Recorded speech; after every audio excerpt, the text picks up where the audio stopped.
Hallo und willkommen im RepExpert Trainingscenter. Heute geht es um diesen ABS-Geberring, der unserer Repair Inset Unit, auch RIU genannt, beiliegt. Warum ihr diesen in Verbindung mit der RIU unbedingt verwenden müsst, das zeige ich euch nach dem Intro. Bei vielen Achs- und Fahrzeugherstellern werden die Radnaben werksseitig mit einer Inset Unit ausgestattet. Diese ist nach innen mit einem Kassettenwellendichtring abgedichtet. Er besteht aus dem ABS-Geberring und einem Dichtring. Beide sind fest miteinander verbunden. Die von Schaeffler Aftermarket eigens entwickelte Repair Inset Unit ist bereits vorgefettet, vormontiert und abgedichtet. Daher kann der Kassettenwellendichtring entfallen.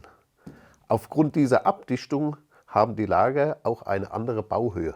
Beim Montieren würdet ihr feststellen, dass sich der Kassettenwellendichtring nicht mit der RIU kombinieren lässt.